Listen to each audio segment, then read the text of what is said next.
Vou compartilhar a tela aqui.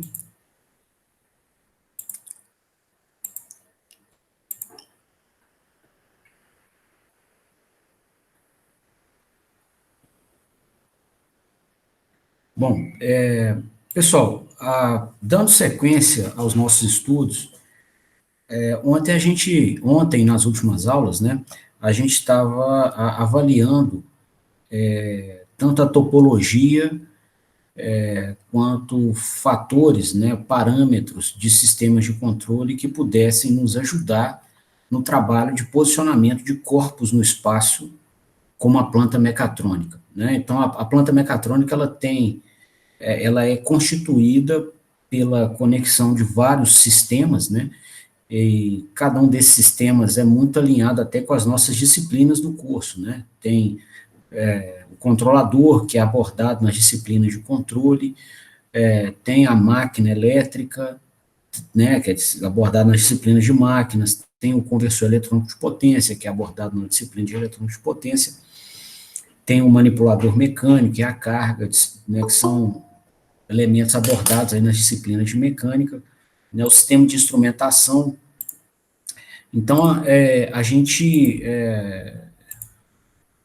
tem todos esses elementos, né, trabalhando aí de maneira orquestrada para suprir, para prover a solução de deslocamento de corpos. E aí, dentre eles, a gente estava raciocinando, né, até o nosso último encontro, sobre o controlador, tá? E pensando no controlador de uma maneira um pouco mais ampla, né? Então, até as disciplinas de controle, a gente fica muito focado no controlador em si. Agora, a gente está pensando no controlador projetado e integrado a um sistema mecatrônico completo, né? Para a gente crescer, né, nas opções intelectuais que nós vamos ter para poder usá-lo. Bom, e aí nesse estudo, né, pensando no sistema de controle ali, o controlador integrado com a planta mecatrônica, a gente começou a avaliar uma topologia, né, que é um minutinho, a canetinha não está escrevendo aqui, deixa eu ver se eu consigo fazer ela escrever.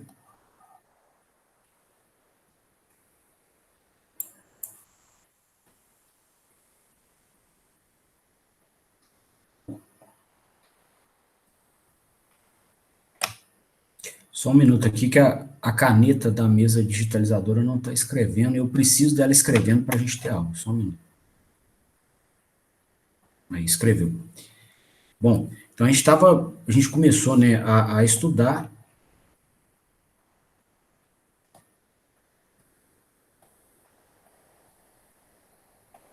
uma topologia de controlador chamada de controlador em cascata.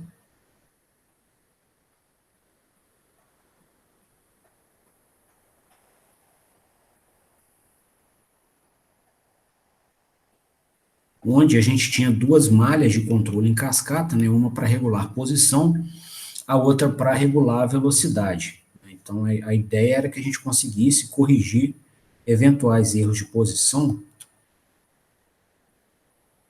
alterando a velocidade no eixo. Então, aqui tem, né, a posição desejada pelo cliente. Eu comentei com vocês na primeira aula, né, esse asterisco aqui vai sempre se referir ao valor desejado pelo cliente, o set point, a referência da planta, e esse aqui é a posição real do eixo.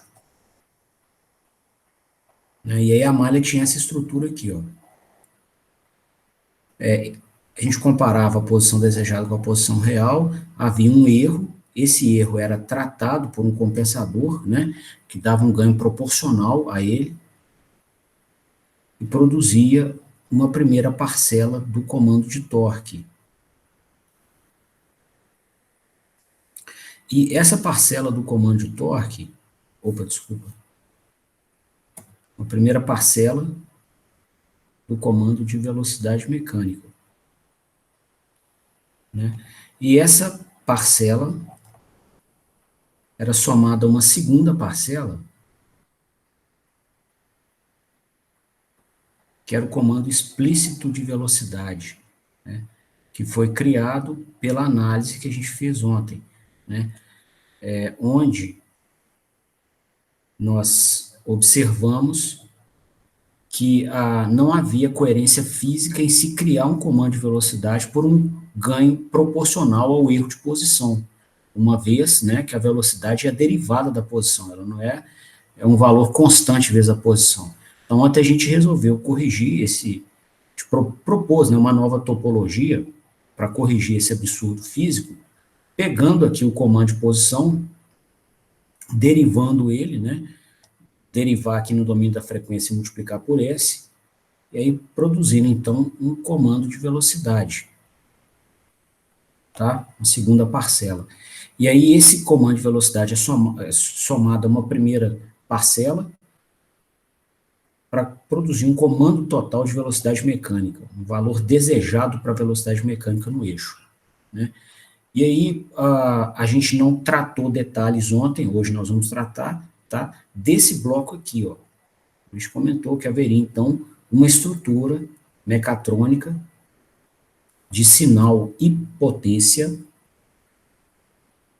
que ia dar um ganho a esse sinal de velocidade e fazer com que ele, de alguma maneira, chegasse no eixo da máquina. Tá? Então, aqui a gente está na interface, aqui a gente entrou no mundo real, a ponta de eixo mecânica, tá? E aqui a gente está no mundo virtual, ou seja, dentro do controlador, rodando o nosso código que implementa o controlador, tá? Dentro de um microcontrolador. E aí, aqui no eixo da máquina, né, você vai ter uma dada velocidade, você integrar a velocidade, você tem a posição, e a gente estava, então, realimentando essa posição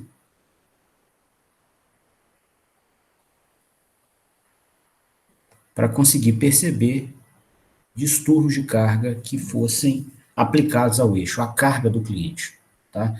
Bom, a gente fez essa análise ontem, ela tinha o objetivo, né, de nos apresentar uma primeira topologia de um controlador que nos ajudasse, né, a movimentar corpos pesados aqui no eixo mecânico, de acordo com o comando do cliente, tá? Filosoficamente é como se a gente estivesse multiplicando nossa força, tá? Porque aqui, ó, você pode estar com uma manete, com um potenciômetro, como se você estivesse jogando videogame, dando o seu comando de posição, e aqui do lado, você pode estar movendo uma panela de aciaria, tá? De 500 toneladas. Literalmente, eu não estou falando 500 toneladas para ser exagerado no número somente, não. Ele por si é exagerado, mas é realmente a massa dela, tá? Às vezes a gente, né, informalmente brinca que você vai mexer aqui igual uma manete de videogame e do outro lado você vai estar movimentando um elefante, né? O elefante aqui é leve para nós, tá? Mediante o que as plantas mecatrônicas normalmente tracionam, o elefante é café pequeno, tá? Então, a gente está falando de coisa muito mais pesada. Então, quer dizer, se a gente tem aqui, né, a topologia de uma estrutura que é capaz de fazer isso. E esse tipo de solução tem nobreza ímpar nas atividades humanas, tá? Bom, e a gente ontem começou, né, além de ter essa topologia disponível para implementar a solução, a gente começou a criticá-la sobre parâmetros de engenharia, sobre uma avaliação de engenharia, né, profissional.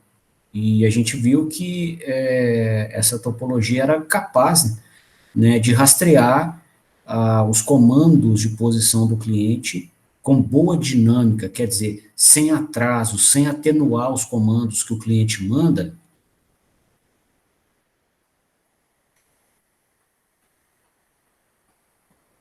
pelo ajuste adequado, pela sintonia, tá? Esse aqui é um nome profissional, dos ganhos ou do ganho dessa malha de controle, ok? E a gente viu, né, a gente até comparou duas topologias, uma delas não tinha o comando explícito de velocidade e a outra tinha, né, e a gente viu que se a gente constrói a malha de controle com coerência física, que é o cenário que está desenhado aqui, com o comando de velocidade, que é a derivada do comando de posição, a gente consegue aumentar o desempenho dinâmico do sistema. Ele é capaz de rastrear comandos mais bruscos de posição, comandos mais rápidos.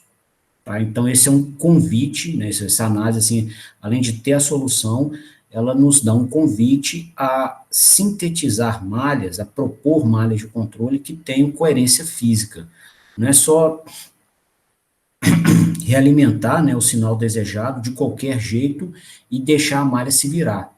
Tá? Não é por aí que a gente vai extrair o máximo que a gente pode do controlador. Ok? Bom, hoje eu queria abrir com vocês essa malha aqui.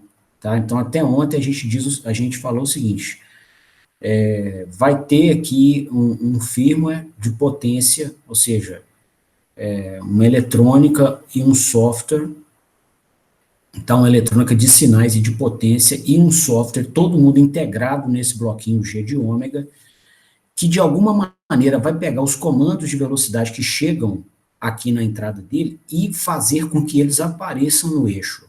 Né? E até ontem a gente não estava preocupado em como isso seria feito. Alguém vai fazer e vai nos entregar pronto. Tá? Hoje, então, eu queria trabalhar com vocês, né, na topologia que implementa isso. Ok? Então, eu vou abrir esse bloco G de ômega e a gente vai analisar o sistema todo com as especificidades dele também, ok? Então, eu vou reproduzir o início da malha aqui.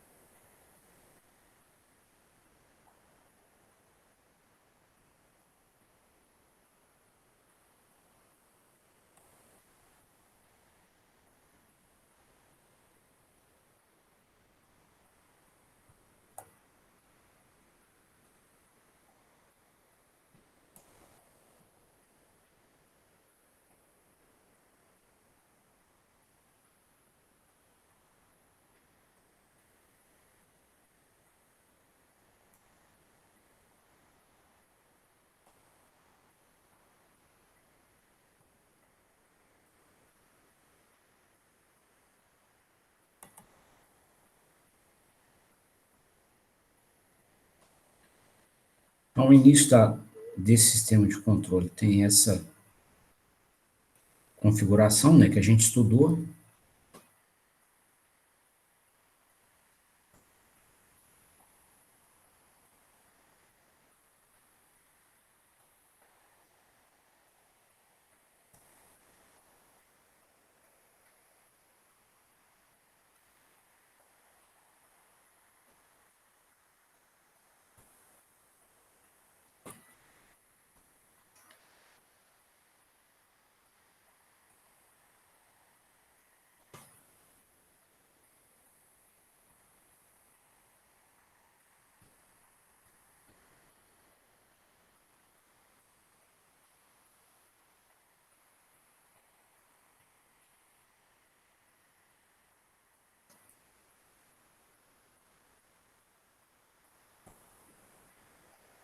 Bom, até aqui é o que a gente tinha feito ontem, né? Bom, se a gente quiser construir uma estrutura que garanta que esse comando de velocidade vai aparecer no eixo, a melhor maneira é realimentar o sinal de velocidade, né? Como nós conversamos, né, nas aulas passadas, se não houvesse distúrbio, torque de carga que entrasse com níveis desconhecidos e em instantes desconhecidos, a gente nem precisaria realimentar, não. Mas como a carga tem essa particularidade, né, ela é uma entrada no sistema de controle, a gente precisa, então, de informar ao controlador que, de alguma forma, a carga entrou. né? Como é difícil medir carga, medir torque de carga, tá? A medição de torque ela não é fácil e nem barata, a gente vai perceber que a carga entrou no eixo pelos sinais de trajetória mecânica, velocidade e ou posição. Tá? Eles já são bem mais fáceis de medir e mais baratos. Né? Uma vez que o quê? Quando a carga entrar, por segunda lei de Newton, ela tende a alterar, ela tende a produzir um erro na trajetória mecânica. Né? A trajetória mecânica deixa de ter o valor que o cliente gostaria. Né? E a gente vai, inclusive, medir esse erro realimentando o sinal e comparando com o valor desejado. Tá? E esse erro vai sair aqui, ó. Ok? E aí, o que a gente vai fazer, pessoal? A gente vai pegar, então, né, e tratar esse erro para que ele seja anulado.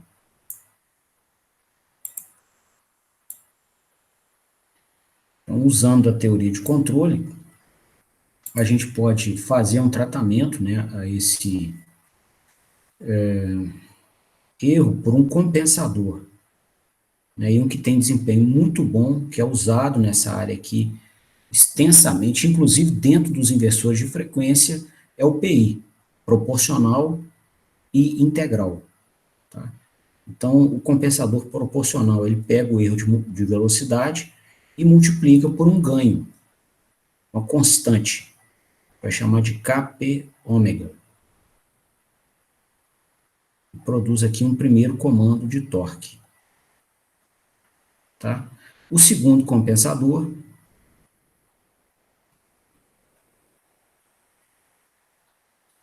ele integra o erro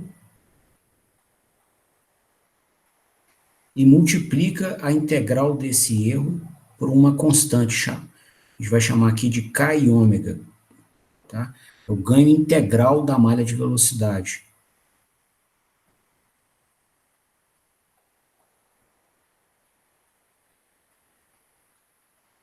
E vai produzir um segundo comando de torque para nós. A gente vai somar esses dois comandos e criar um comando total de torque no nosso controlador. Aí, chegou alguém na aula aqui.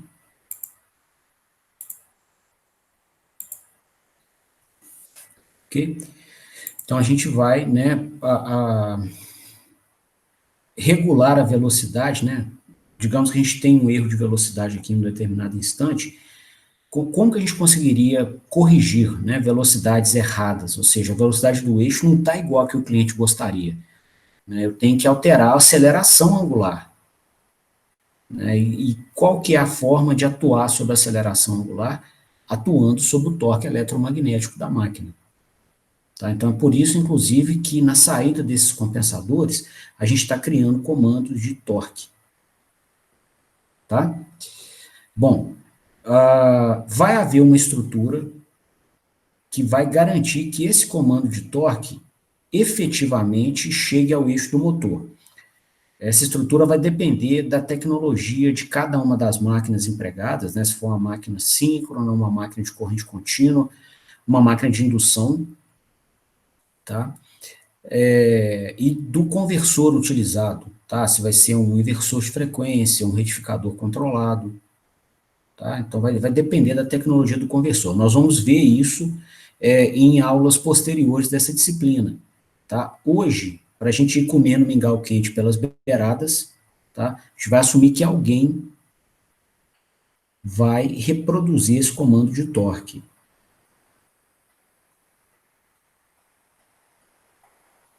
Tá? Então, vai ter uma estrutura com a máquina mais o conversor,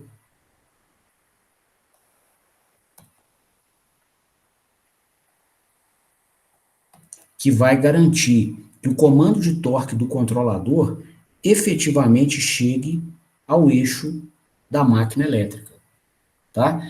E aqui nós vamos estar na fronteira, de novo, entre o mundo real e o mundo virtual.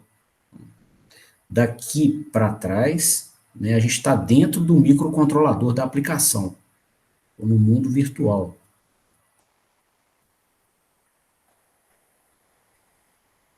E daqui para frente a gente vai estar na ponta de eixo da máquina, com o manipulador mecânico, com a carga útil do cliente, né? A gente vai estar no mundo real. Tá real e virtual aqui, eu estou até colocando de uma maneira mais poética, tá? Eu só não estou sendo estrito aqui não, só para a gente ter uma ideia, né, de onde a gente está, né, onde cada sinal desse se apresenta num sistema mecatrônico integrado, ok? Até botar uma cor diferente aqui também para ajudar nisso. Então, a partir desse ponto aqui na ponta de eixo da máquina, eu vou colocar em vermelho. Tá? Aí você vai ter o torque eletromagnético chegando aqui no eixo. Bom, por segunda lei de Newton, né, a gente tem como descobrir a forma como o sistema vai operar mediante esse comando de torque eletromagnético. O que a segunda lei de Newton te diz? Que a somatória de torques vai dar o torque de aceleração. Quais são os torques que se somam aqui? É o torque eletromagnético da máquina, o torque da carga útil do cliente e o torque de atrito viscoso dos rolamentos. Tá? Então, a somatória de torques te dá o torque de aceleração, que é J vezes a aceleração angular, o momento de inércia vezes a aceleração angular. Né? Essa aqui, inclusive, é a descrição em espaço de estados que a gente vê em controle. Né? Você destacou aqui, de um lado da igualdade, um estado físico, e o descreveu como uma soma de outros estados, igual vai estar a velocidade mecânica aqui no torque de rolamento, mais as entradas. Tá? O x ponto igual a x mais BU, é o que nós estamos implementando aqui, particularizando para a máquina elétrica. Bom, se você pega então o torque de aceleração e divide pelo momento de inércia, você tem a aceleração angular. Se você integra a aceleração angular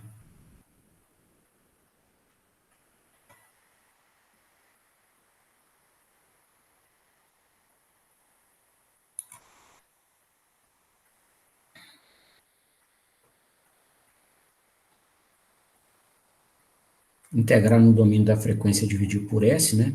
Você tem a velocidade angular, e se você integra a velocidade,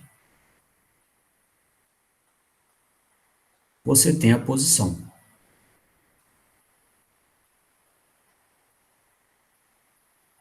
Né? E aí a gente vai realimentar a velocidade e a posição nos dois pontos que o controlador demanda essa realimentação. Tá? Então, a posição vai começar da velocidade aqui, que é a malha mais interna, ela vai ser realimentada aqui.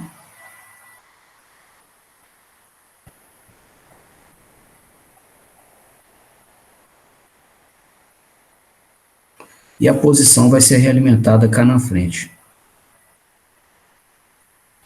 Opa.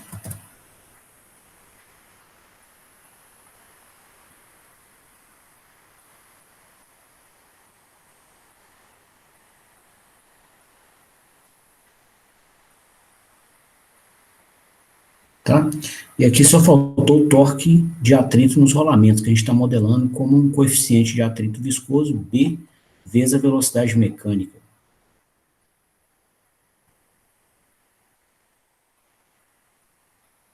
Beleza? Então tá aqui o nosso sistema, nossa solução para posicionamento de corpos, né, completa. O nosso servomecanismo, nossa planta mecatrônica, um sistema mecatrônico completo. Tá?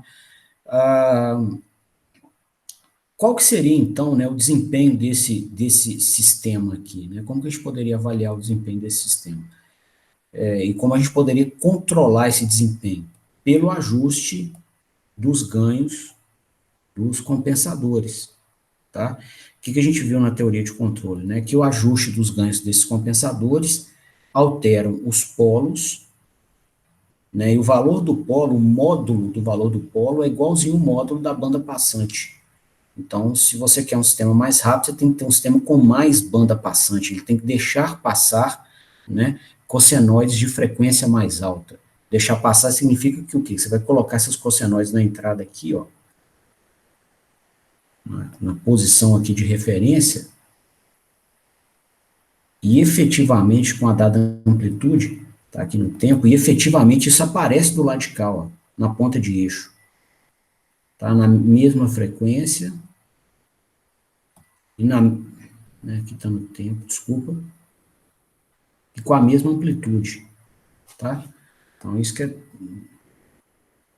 né, quando a gente fala em banda passante, né, a gente está dizendo que a gente tem uma faixa extensa de frequências, ou não é nem isso, a banda passante a gente está falando da frequência máxima que o sistema consegue reproduzir um sinal de entrada na saída ah,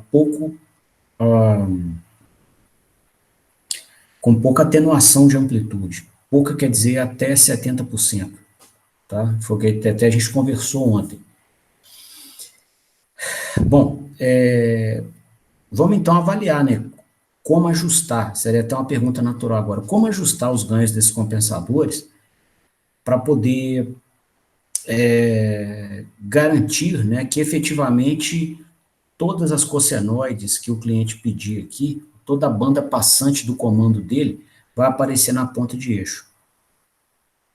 Tá? Então, como calcular esses ganhos para conseguir isso? Né? E antes dessa tarefa, convém a gente destacar também qual que seria a contribuição de cada um desses ganhos no comando de torque. Tá?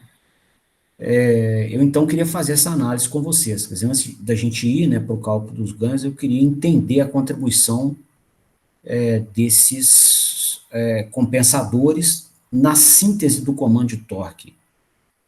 Tá? Bom, então para isso, né, eu vou calcular com vocês aqui como que se apresentaria esse comando de torque, tá? Esse torque eletromagnético de referência, tá? Então, esse torque eletromagnético de referência,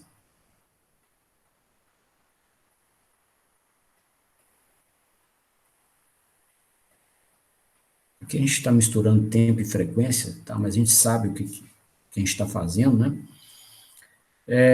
Ele seria igual, né, ao erro de velocidade que aparece aqui, vezes o Kp ômega mais o Ki ômega sobre S. Vamos escrever aqui, ó.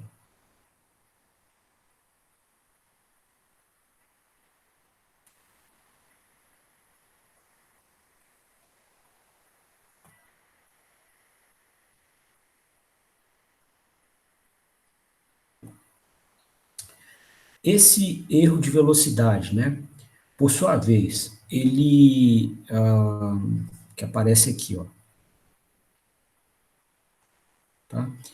Ele vai ser essa diferença, ômega mac, de referência menos ômega mac, tá?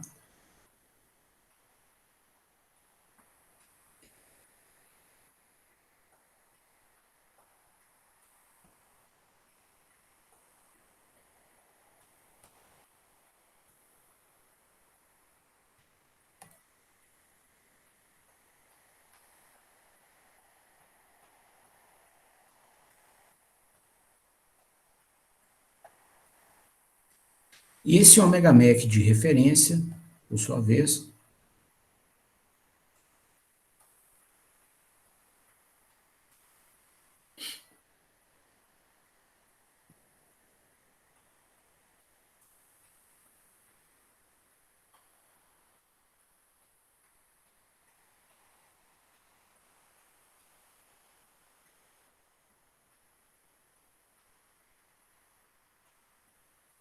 vou fazer só uma mudança aqui na nomenclatura, pessoal, tá? Até não se perde tudo que a gente fez até agora. Vou colocar aqui, ó, tá? O comando de velocidade do cliente vai estar aqui, tá bom? Que aí, esse é o comando de velocidade total, mas o que o cliente quer efetivamente está nesse ramo aqui, ó, que é a derivada da posição que ele comandou, ok? Então, tudo que a gente analisou até agora se preserva do mesmo jeito. Só estou fazendo uma mudança aqui de nomenclatura nesse sinalzinho aqui.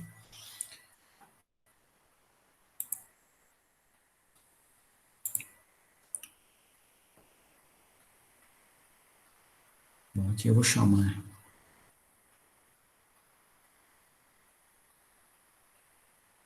o Megamec total de referência, que é esse aqui, ó. Ok? Bom, e aí seguindo então a análise, tá? Tudo se conserva aqui do mesmo jeito, ok? Esse ômega mac total vai ser dado pela soma, né, do que o cliente pediu, mais um comando extra de velocidade aqui para corrigir erros de posição, tá? Então ele vai ter esse valor aqui, ó.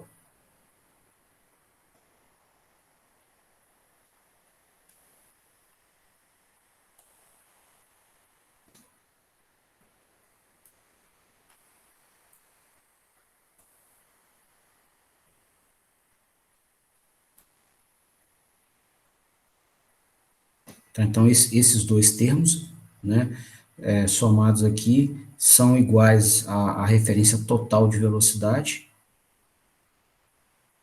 Aí continuando aqui, ó, desse ponto.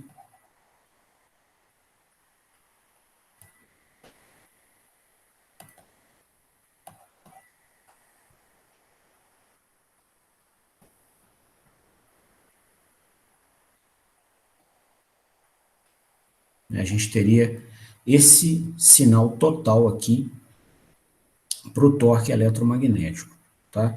Então a gente observa aqui que o sinal de torque, né, parte dele está sendo sintetizado por erros de posição, parte por erros de velocidade, e a gente então vai tentar separar essas parcelas, né, que estão se somando aqui nessa última expressão, para identificar, né, como os estados físicos distintos contribuem na síntese do sinal de torque, beleza? Só acender a luz aqui do quarto.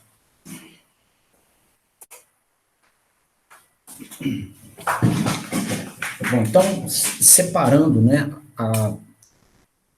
a influência, né, ou a contribuição dos erros de velocidade e posição, a gente teria o seguinte, ó, ômega mac menos ômega mac de referência, né, ou seja, qual que é a contribuição do erro de velocidade para a síntese do sinal do torque. Ali aparecia assim, ó.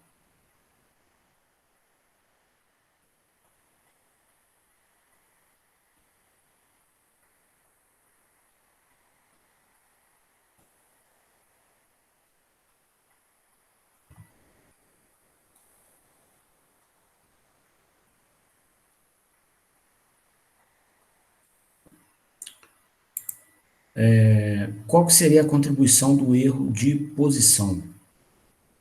Né? O erro de posição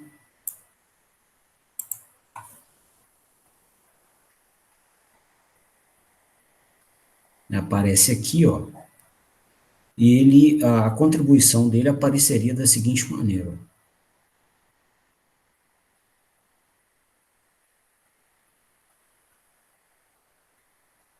Então, é ele vezes capeteta vezes esse termo aqui em parênteses.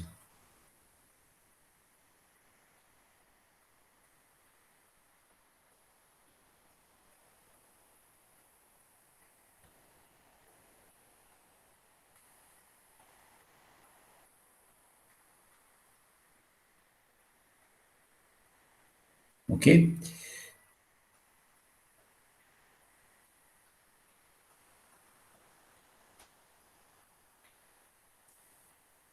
Bom, nessa última expressão aqui, a gente observa, né, que algumas parcelas, né, que levam à síntese do comando de torque, elas estão atuando sobre sinais, são os mesmos sinais físicos, tá? Olha aqui, ó, sobre o erro de posição, né, estão atuando o Kp θ vezes o Kp ômega, tá? Agora aqui, ó, o erro de velocidade multiplicado pelo compensador integral da malha de velocidade também está produzindo um comando que atua sobre o erro de posição, igual esses dois daqui, ó. Por quê? Integrar a velocidade é a mesma coisa que ter o erro do que ter posição, né? Então, a gente vai explicitar mais ainda para ver quem está atuando, qual compensador atua sobre cada estado físico, né? Então, reescrevendo dessa maneira, a gente teria isso aqui, ó. Ô, Leonardo, Fala, Bruno. eu posso afirmar que se eu controlar a posição, eu necessariamente consigo controlar o torque?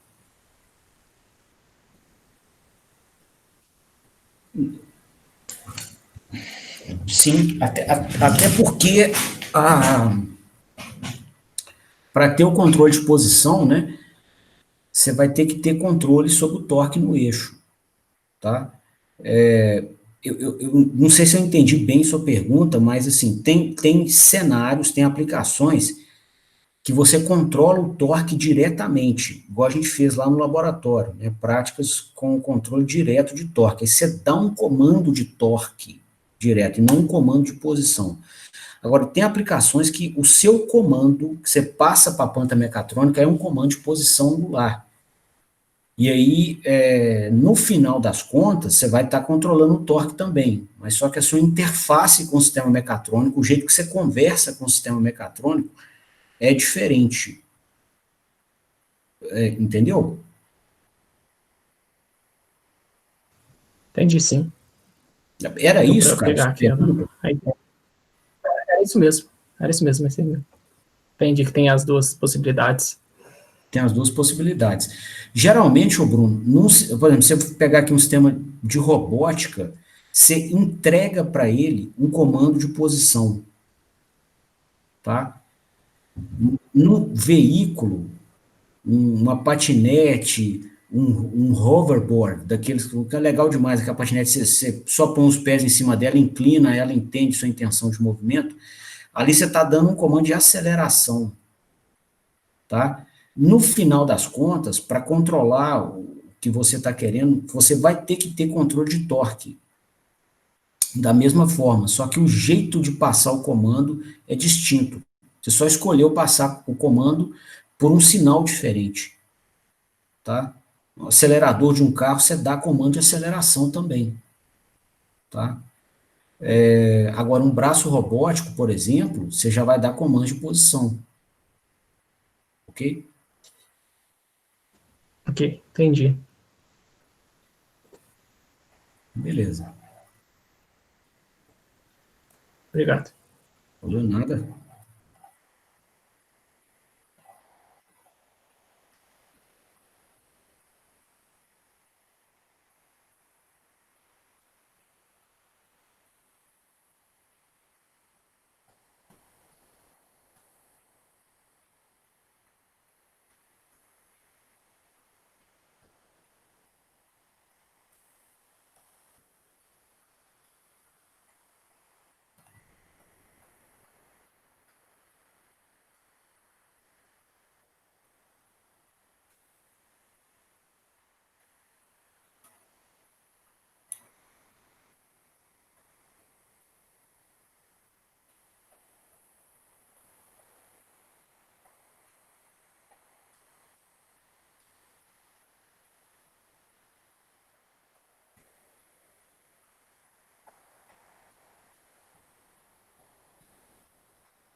Então, pessoal, se a gente fosse separar as parcelas, né, que criam o comando de torque para nós, de acordo com os estados físicos do sistema, as velocidades e posições, né, a gente teria esse resultado aqui no final. Tá? Então, nosso comando de torque ele seria, né, sintetizado aqui por quatro parcelas, pela soma de quatro parcelas. Tá? Uma dessas parcelas, né, é um ganho proporcional atuando sobre o erro de velocidade, tá? A outra parcela aqui, ó, você tem o erro de velocidade dividido por S.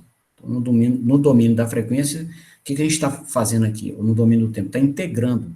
Tá? Integrar o erro de velocidade é a mesma coisa que ter um comando de posição. Então, na verdade, o integrador da malha de velocidade ele está criando um comando que atua sobre o erro de posição. É isso aqui que ele está fazendo, tá? Aqui você tem um outro comando, né, uma outra parcela do torque, essa atuando sobre o erro de posição, tá? Então, erro de posição vezes uma constante vezes uma outra constante, tá? Então, aqui, ó, a gente tem duas parcelas atuando sobre o mesmo erro, que é o erro de posição, tá?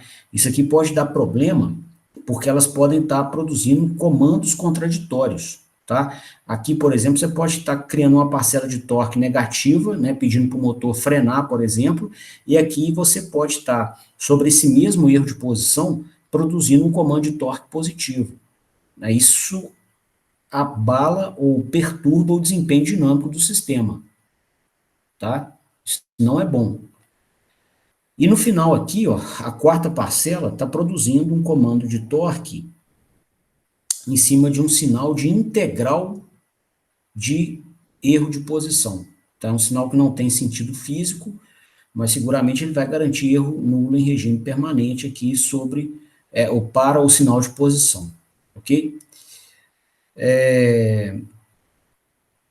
Essa estrutura aqui, né, ela merece aqui mais algumas críticas, né? Uma delas aqui, a gente já falou entre a segunda e a terceira parcela, né, que a gente potencialmente pode produzir comandos contraditórios sobre o erro de posição, e uma outra crítica é sobre a atuação de vários compensadores, ou de um mesmo compensador em vários sinais. Aqui, ó, o Kp ômega, ele está atuando no erro de posição, aqui ele de novo, ó, e no erro de velocidade, tá? Então, se você quiser, por exemplo, rastrear, né, ou melhorar o rastreamento do sinal de posição e mexer no Kp ômega sozinho, você vai abalar a malha que está responsável pela regulação de velocidade, tá? A mesma coisa aqui, ó, com o Ki ômega. Ele atua, né, aqui no erro de posição, ou na integral do erro de velocidade, e ele atua também no erro de integral de posição. Tá? Então, se você está ajustando a malha de controle, tentando fazer o desempenho do sistema melhorar, né? Você, pô, meu sistema está lento, a rejeição de carga está ruim, tá? Digamos, você fez um manipulador robótico, por exemplo, para ajudar em atividades no campo, né? O pessoal tem que pegar massas muito elevadas, aquilo agride muito a coluna, tá? Ou construção civil, né? E você fez um manipulador robótico qualquer para ajudar a tirar uma saca de milho, de feijão do chão, né? E aí você comanda, você pode até fazer você tocando nela, tá? Você toca no braço, ele sobe. Na hora que você coloca a saca lá em cima, ele pega e murcha, por exemplo. Tá? Se murchar, que eu estou falando, entre aspas, é o quê? Você precisava que ele segurasse aquela massa no alto para você, você coloca a massa e ele perde regulação de posição. E aí começa o seu trabalho. Começa não, né? Continua o seu trabalho de mecatrônica para garantir que ele seja capaz de rejeitar a carga. Você vai colocar nele, né, a carga, ele tem que se manter lá em cima, tá certo? E aí, até ajustar o sistema de controle, você vai ter que mexer nesses ganhos, né, para aumentar essa rejeição de carga dele, né, para que ele consiga, você aplicou a carga, ele não pode deixar o torque abaixar, ou desculpa, ele não pode demorar para crescer o torque eletromagnético para fazer com que a posição se mantenha no lugar que você quer. Tá? Então, entrou com a carga, ele vai ter que perceber um mínimo erro e fazer com que a posição volte ao ponto que o cliente precisa. Tá? E aí, essa tarefa de garantir que exista, né, a rejeição a essa carga rapidamente passa pelo ajuste desses ganhos. Tá? Os ganhos aqui, o Kp ômega, o Ki ômega, o Kp teta, são os ganhos dos compensadores que você vai alterar para garantir que o sistema tenha desempenho, ok? E o que a gente está vendo aqui no nosso último modelo? Que se você mexer em um dos ganhos, tá, para, por exemplo, corrigir, né, erros de posição, você mexe no que ele faz sobre o erro de velocidade. Tá? Por exemplo, você mexeu no Kp ômega aqui, só para garantir que na hora que entrou a carga, né, ele rejeite essa carga e mantenha o braço na posição que você quer, tá? Você fez isso, mexeu no Kp ômega, aí de repente ele vai e altera o desempenho da malha de velocidade. Tá? Então, antes você conseguia fazer com que ele subisse com a velocidade elevada, agora ele ficou lento, por exemplo. Tá? Então, a forma, né, como a malha está concebida aqui, não nos ajuda nos trabalhos de sintonia, de ajuste da planta, porque você mexe no ganho que atua sobre um sinal físico e ele vai acabar abalando a outra malha. Aí você fica doido, porque aí você tem que mexer na outra também, que vai perder a primeira, que abala uma terceira, você mexe na terceira, abala a segunda de novo, não fica bem desagradável de trabalhar. Então a gente vai propor aqui, né, uma estrutura de controle, né, que siga aqui essas premissas que a gente avaliou, né, até agora, porém a gente consiga destacar, tá, um compensador para cada sinal físico, para cada estado físico, cada sinal mecânico físico que vai ser regulado na nossa estrutura, tá? Então, o que acontece aqui? A gente vai agrupar termos, né? E vamos fazer o seguinte, ó.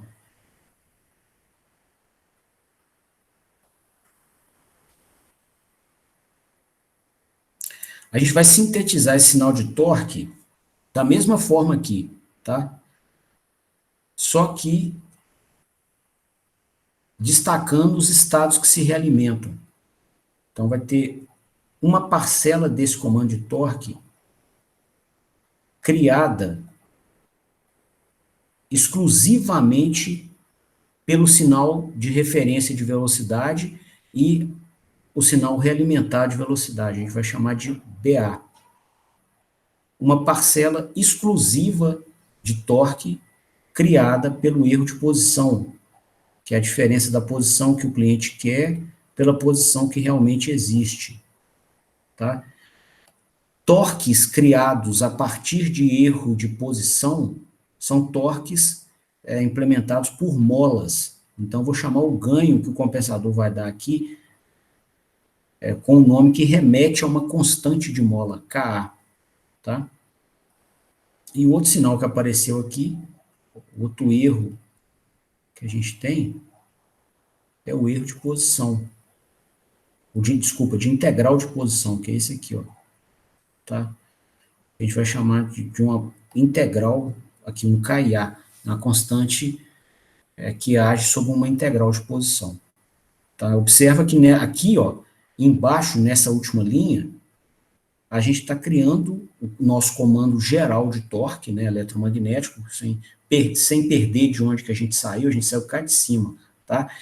Então, a gente está criando o nosso comando total de torque eletromagnético da mesma forma que o compensador em cascata cria, ó. Parte dele por um erro de velocidade, esses dois termos aqui, ó, criam um comando de torque por um erro de posição, e o último termo cria um comando de torque por uma integral de posição, tá? De tal forma, então, que a gente pode redesenhar a última malha de controle dessa maneira aqui, ó. Então, nosso comando de torque eletromagnético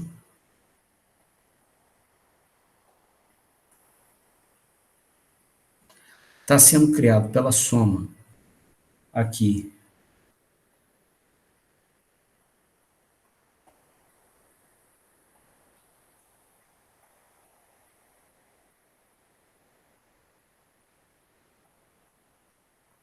de uma parcela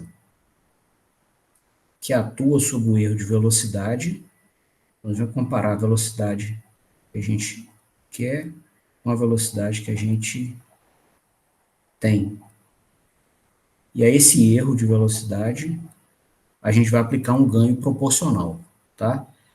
Esse ganho aqui, BA, né, ele tem essa... Até, né, usei essa nomenclatura porque aqui a gente está criando um comando de torque por um ganho vezes um erro de velocidade. Na natureza, né, quem cria comandos de torque e força por erros de velocidade são elementos viscosos, tá? Tais como rolamentos. Então, aqui a gente está criando um ganho, né? Está aplicando um ganho aqui no nosso mundo virtual que faz, às vezes, de um rolamento virtual, que estivesse percebendo a diferença entre a velocidade mecânica que a gente quer e a velocidade que existe, e daí criando um comando de torque. Tá? Então, é como se fosse um rolamento virtual que tem a sua pista externa conectada no eixo num eixo que gira na velocidade que o cliente está querendo, e a sua pista interna conectada no eixo mecânico da máquina. E quando houver diferença nas duas velocidades, da pista externa com a pista interna, ele cria torque, tá? A outra parcela aqui, ó, ela faz, às vezes, de uma mola virtual. Então, é como se você tivesse aqui, ó, uma mola que está presa em um eixo virtual, um eixo imaginário, que tem em si a posição angular que o cliente gostaria. E a outra ponta dessa mola de torção, igual tem em carrinho de fricção, por exemplo, vai estar no eixo real da planta mecatrônica, do motor. Né? E quando houver um erro, uma diferença entre os dois, essas duas posições angulares, é criado um comando de torque. Tá? Que é o que está acontecendo aqui, ó.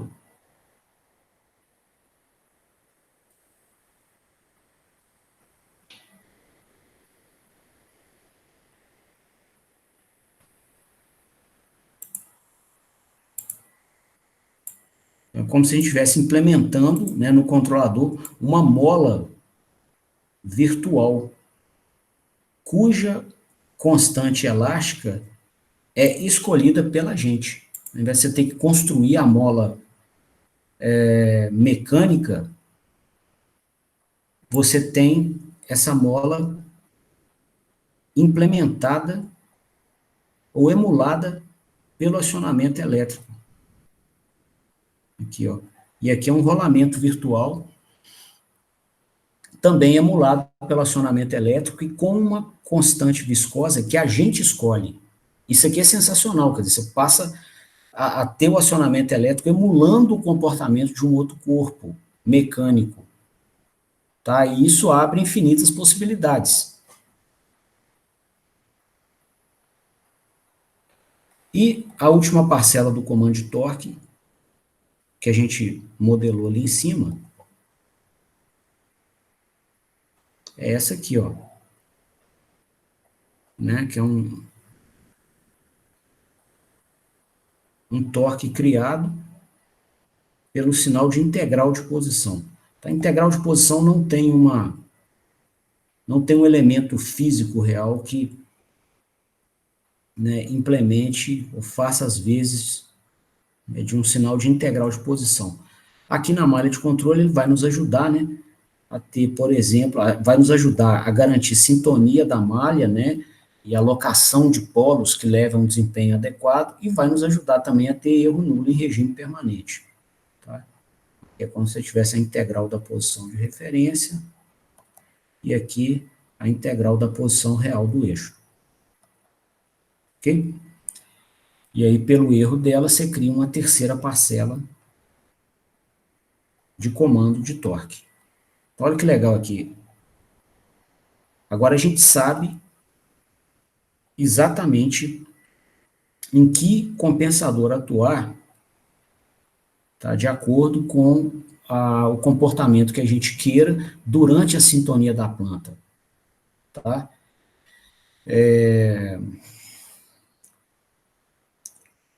E a gente pode, inclusive, fazer essa sintonia, né, se a gente desenha a nossa estrutura de controle assim, a gente pode fazer a sintonia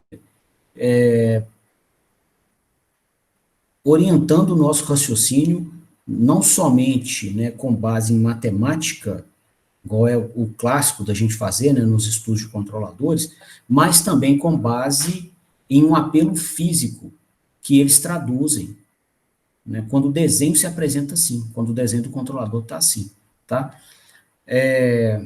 Por que disso? Então, eu vou até desenhar aqui, ó, o sistema mecânico virtual que a gente criou, tá? Quando eu estava desenhando a malha, tá?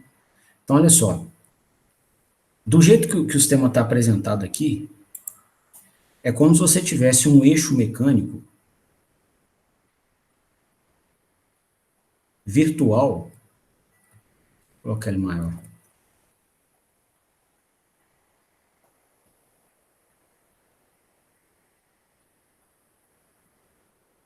Imaginário aqui, tá? Que se movesse exatamente do jeito que o cliente quer, tá?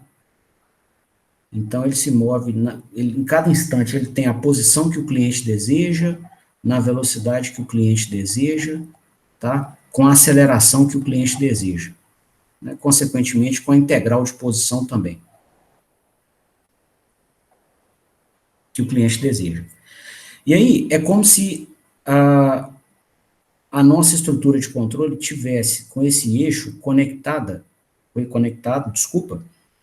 à pista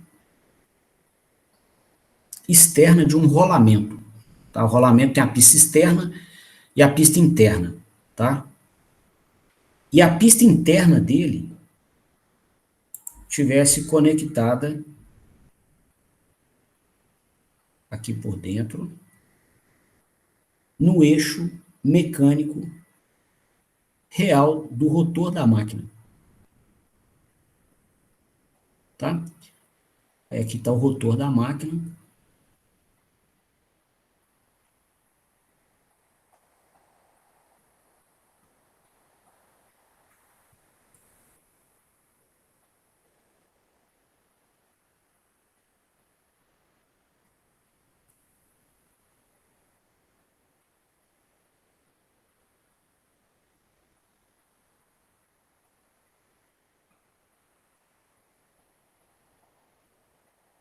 A carga do cliente vai estar aqui do lado. O nosso torque eletromagnético está desenvolvido aqui. Nossas trajetórias mecânicas também, né, estão aqui. Ok? E esse eixo virtual com esse eixo real, né, estão conectados aqui tanto por um rolamento, não seja um rolamento aqui de esferas virtual, quanto por uma mola de torção também.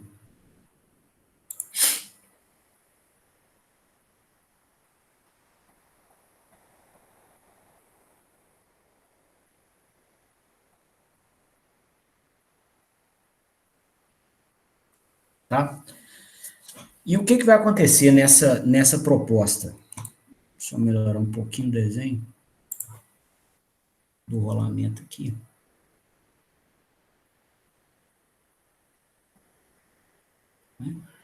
Bom, uma mola, pessoal, ela vai, né, oferecer força resistente à sua deformação, né? Se uma mola que atua no sentido de translação, né, o que a gente sabe? Toda vez que a gente deformar a mola, ela vai oferecer uma força dada por K vezes a deformação, né, o famoso Kx.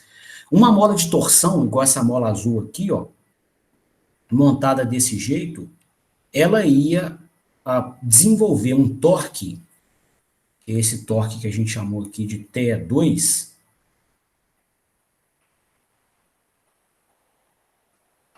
toda vez que há diferença na posição angular das duas pontas, né, dos dois terminais da mola, igualzinho um carrinho de fricção. Tá? Você armazena energia ali numa mola de torção, quando você empurra ele para trás e solta, né, essa mola de torção vai devolvendo essa energia para o carrinho. Então aqui, ó, essa parcela de torque que o controlador está sintetizando, tá, ela tem o mesmo papel, tá, que uma mola de torção teria sobre o eixo. Então, é como se esse compensador proporcional da malha de posição fizesse, às vezes, de uma mola virtual. Tá? O rolamento, ele oferece torque, né, oferece atrito viscoso toda vez que há diferença de velocidade da sua pista externa para a sua pista interna. Tá? Então, essa parcela de torque aqui, ó, o TE1, né, que o controlador está sintetizando, ela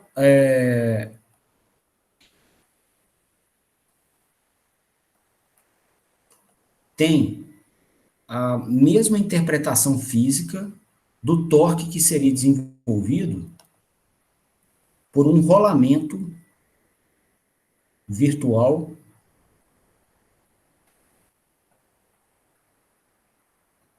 que fosse instalado entre a pista externa, desculpa, entre a pista externa do rolamento e a pista interna. E a pista externa é um eixo imaginário que tem a velocidade do cliente, tá?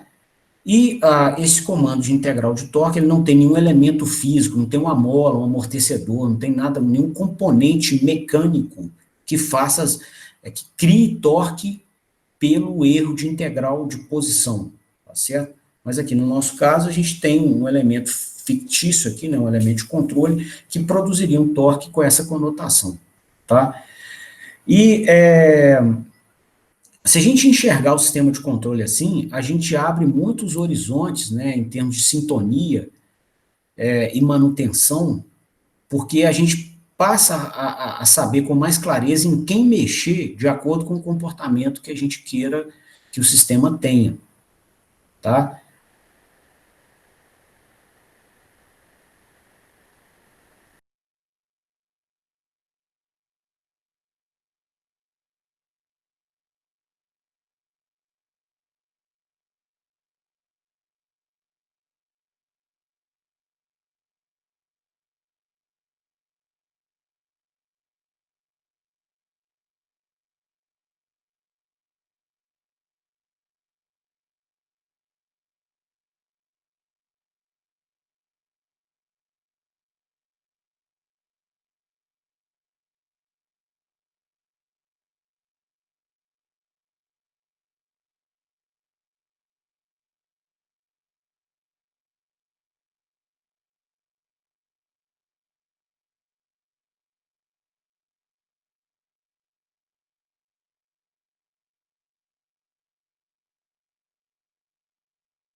Alguém aí? Eu tô, mas parece que o Adolfo caiu, né? Tô aqui, né? Caiu. Percebeu, né? Porque deve estar continuando dando aula. Tá gravando aqui também. Ixi. Ninguém para avisar, não? Tem que avisar ele no Facebook aí, talvez, pô. O problema é que se ele não estiver online, vamos ver.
Pessoal, oi?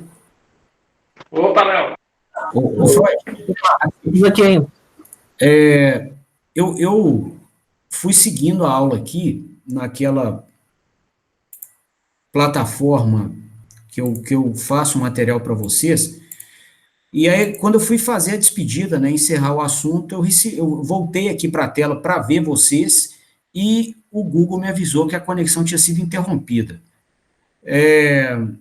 Eu vou voltar na tela aqui, eu queria saber até que ponto que a transmissão foi feita. Eu peguei até essa parte aí da bola virtual. Essa aqui em azul. Isso. Para mim foi, até essa parte. Ô, Bruno, mais ou menos, vocês viram o horário quando interrompeu? Aproximadamente Quer ver? 6h20 foi, mais ou menos, Bruno? Eu vi uma mensagem aqui no WhatsApp pro Freud, deixa eu conferir. Beleza. Foi por volta de 6h15, 6h20, eu acho. 6h12, ô Leonardo. Beleza. Ó, Então, pra mim, 6h12. 6h12. São 18h49 agora. A gente ficou interrompido, então, há 37 minutos, tá? Que era a parte da conclusão disso aqui, tá? Eu não vi, eu estava com essa tela aqui na minha frente e não foi avisado aqui pelo Google, não deu barulho, não fez nada, tá? Vamos fazer uma coisa, então,